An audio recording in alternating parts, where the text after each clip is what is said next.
자, 오늘은 소요리 문답 제19문 인간이 타락한 상태의 비참함이 어떤 것입니까? 라는 이제 질문에 대답하는 내용들인데, 특별히 네 가지 인간의 타락으로 말미암아 우리가 받게 된 비참한 상태가 무엇인지 네 가지 면을 좀 살펴보도록 하겠습니다. 소요리 문답에 있는 내용을 토대로 1번 하나님과 교제의 단절, 두 번째 하나님의 진노와 저주 아래 놓이게 된 상태, 세 번째 이 세상의 온갖 비참함을 당하고 사망을 당하게 된 상태, 네 번째 마지막으로 하나님의 공의로운 심판과 영원한 지옥의 형벌입니다.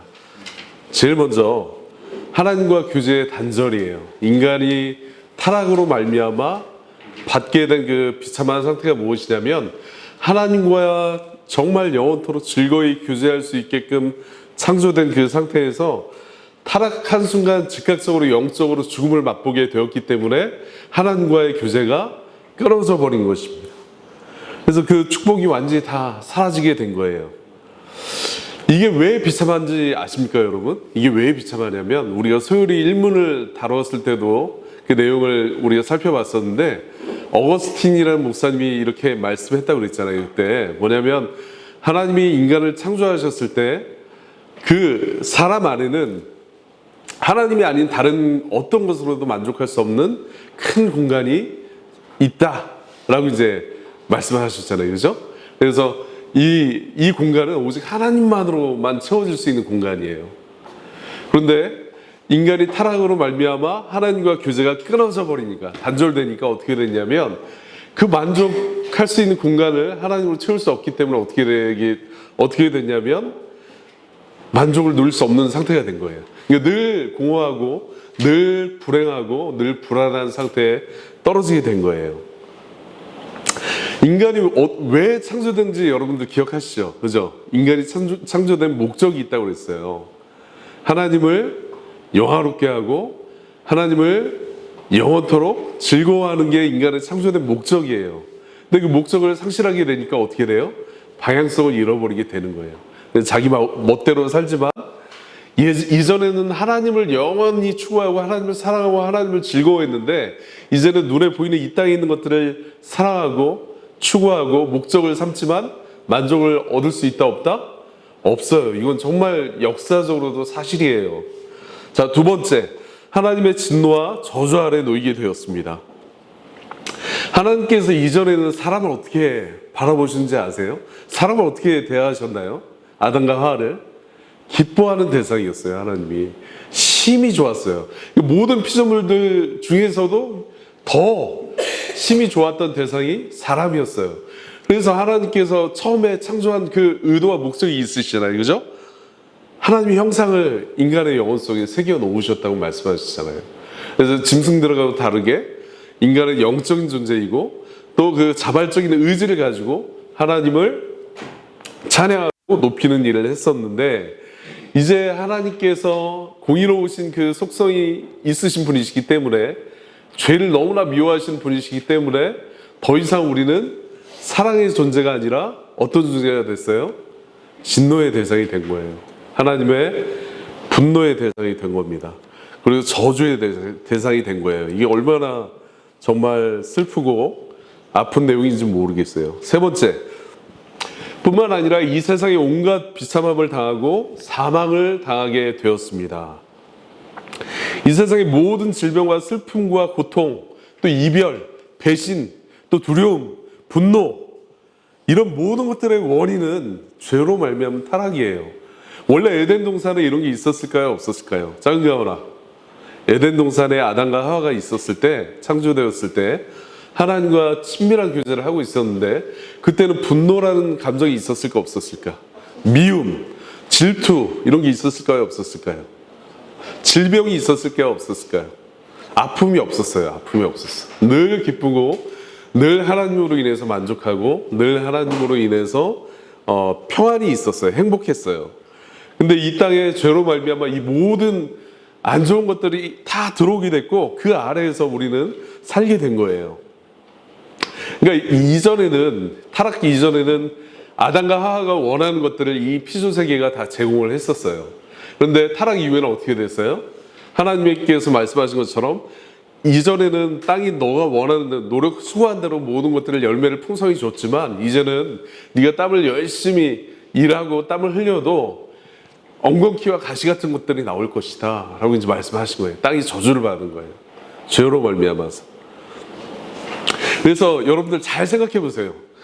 이 세상에 있는 모든 것들은 빛과 그림자가 있어요. 이게 하나의 이론 같은 건데 좋은 면이 있으면 항상 어두운 면이 같이, 안 좋은 면이 같이 붙어 있어요. 이게 뭐냐면 쉽게 설명을 하자면 여러분들 사탕이나 과자 좋아하잖아요. 그죠? 근데 그게 저도 이제 가끔 그런 생각을 해요. 과자가 몸에 건강에 좋았으면 얼마나 좋을까? 내가 정말 좋아하는 걸 먹으면서도 건강해지면 얼마나 기쁠까? 뭐 이런 생각을 하거든요. 근데 사탕을 오래 먹으면 어떻게 돼요? 하원아, 작은 가원이. 이빨이 썩고 또 몸도 살도 많이 찌고 성인병에 걸릴 수 있는 거예요. 그죠? 그리고 연예인이나 정치인들이 높은 그 지위의 위치에 올라가기를 원하잖아요. 그걸 정치인들 보세요, 여러분들. 거의 자신의 영혼까지 갈아 넣는다는 표현을 할 정도로 자기의 모든 것을 다 쏟아넣어요. 그거를 얻기 위해서 모든 것을 다 헌신합니다. 근데 막상 그 위치에 올라가게 되고 자기가 원하는 것들을 이루게 되면 어떻게 돼요? 수많은 악플에 시달리게 되는 거예요. 또 비난을 당해요. 그 위치에 있지 않았으면 욕을 먹지 않아도 될 사람들이 엄청난 비난과 욕을 먹고 아픔을 당하게 됩니다. 심지어 가족들까지 그 비난의 대상이 이제 휩싸이게 되는 거예요. 그러니까 이 땅에 있는 모든 것들은 좋은 면만 존재하지 않아요. 왜냐하면 죄로 말미암아서 타락했기 때문에 오염된 상태예요. 자, 마지막으로 하나님의 공의로운 심판과 영원한 지옥의 형벌이다. 모든 사람은 죄로 말미암아 죽음을 맞이하게 됐어요. 원래 아담과 하와는 죽기에 창조된 존재가 아니에요. 죽음을 모르는 존재였어요. 근데 죄로 말미암아 모두가 다 죽게 되죠. 가인은 나이가 지금부터 한 100년 정도 지나고 한 150년 뒤에 이 땅에 있을까요, 없을까요? 죽음을 맛보게 될 거예요. 지금은 어리지만 언젠가 때가 되면 우리 부모 세대도 다 죽게 되고 여러분이 남게 될 거예요. 그리고 여러분도 시간이 지나면 죽음을 맛보게 될 거예요. 이게 왜 오게 되었는가? 원래 죽음을 맛보지 않게 창조되었는데 죄 때문에 죽음을 맛보게 된 거예요. 그리고 더 무서운 것은 죄로 말미암아 죽음에 이르고 죽음 이후에 성경이 말씀하는 대로 한 번 죽는 것은 사람에게 정한 것이고 그 이후에는 하나님의 심판대 앞에 서게 될 날이 반드시 올 거예요. 여러분 한 명 한 명이 다 하나님의 심판대 앞에 서게 될 거예요. 그리고 그 죄 때문에 우리는 다 지옥에 가게 될 거예요. 영원한 형벌이에요, 지옥은. 어떤 사람들은 그냥 영적인 죽음이기 때문에 감각은 없을 것이다 이렇게 말하는 사람들도 있는데 그렇지 않습니다. 예수님이 친히 말씀하신 것처럼 거긴 죽음이 없어요. 영원히 불타오르는 거예요. 근데 영원히 불타오르는데 여러 가지 표현 중에 이 표현이 있어요. 이를 간다는 표현이 있어요. 이를 간다는 표현. 이게 뭔지 아세요? 여러분들 사극이나 영화 같은 데 보면 고문을 당하는 장면이 나와요. 죄인들이. 고문을 당할 때 어떻게 되냐면 재갈을 물리거나 아니면 재갈이 없으면 이를 갈게 돼요. 이를. 너무 아프니까. 으아! 하면서 막 이를 막 갈게 되는 그 고통이 있는 거거든요. 근데 그게 영원히 지속되는 거예요. 영원히. 너무 고통스러운 상태가 끝나지 않게 지속되는 거예요. 그게 죄로 말미암아 정말 너무나 괴롭고 슬픈 결과이고 이 모든 것의 본질은 무엇이냐면 하나님이 계시지 않는다는 거예요. 하나님이 계시지 않는다. 물론 지옥에도 하나님 계십니다. 그런데 영원한 그 고통 속에는 이 모든 죄의 문제의 본질은 뭐냐면 하나님이 없음이에요. 하나님이 없음. 근데 인간은 아까 뭐라고 했죠? 인간의 창조된 목적은 하나님 위해서 창조된 건데 하나님이 없어. 그게 바로 지옥이에요. 그게 바로 지옥이에요. 이 땅에서 우리가 이 모든 질병과 고난과 고통과 슬픔과 또 때로는 원치 않는 이별도 하고 사랑하는 사람이 죽음으로 떠나기도 하잖아요. 먼저. 그죠? 이 모든 아픔의 배후에는 하나님은 없습니다. 하나님은 없음.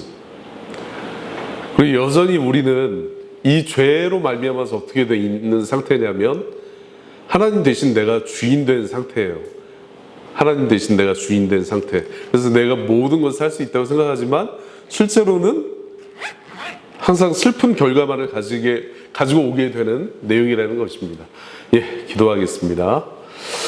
여러분들 특별히 우리가 두 가지를 놓고 기도합시다. 첫 번째는 뭐냐면 여러분들 그 십계명에 보면 특별히 하나님께서 10가지 계명을 주셨는데 그 중에 하나를 안식일에 그 강조점을 두고 있어요. 그러니까 그만큼 중요하다는 내용이거든요. 근데 안식일을 어떻게 해요? 기억하고 거룩하게 지켜라. 두 가지가 있어요. 안식일을 기억해. 기억한다는 건 뭐냐면 준비한다는 거랑 연관이 있는 거예요. 우리가 친구의 생일이나 가족의 생일을 기억하잖아요. 그죠? 그 기억한다는 뜻의 의미는 뭐예요? 그 축하해주기 위한 준비를 한다는 거예요. 근데 우리 주일은 하나님을 예배하는 날은 정말 우리가 미리 기억하고 거룩하시고 존귀하신 하나님 앞에 합당하게 준비하는 태도를 갖는 거예요. 그래서 이 시간에 먼저 첫 번째로 우리의 정말 예배를 습관적으로 여기고 타성에 젖어서 정말 너무 쉽게 예배를 생각했던 죄들을 회개하는 시간을 가졌으면 좋겠습니다. 하나님께서 성령께서 우리의 내면을 조명하여 주셔서 이런 예배를 대하는 소홀히 여기는 태도, 가볍게 여기는 태도를 회개케 할 수 있게 해달라고 기도하시고, 두 번째로는 또 예배를 위해서 기도했으면 좋겠습니다. 우리가 주일날 이 모이는 목적은 하나님을 예배하기 위해서 모이는 것인데 이것이 우리 인간의 창조된 목적이에요. 그래서 우리는 하나님만으로 만족할 수 있다는 사실을 잊지 않게 해달라고 기도하시고, 또 이 예배를 통해서 하나님의 충만한 임재를 경험할 수 있게 해달라고 기도했으면 좋겠습니다. 이 두 가지를 위해서 기도하시겠습니다.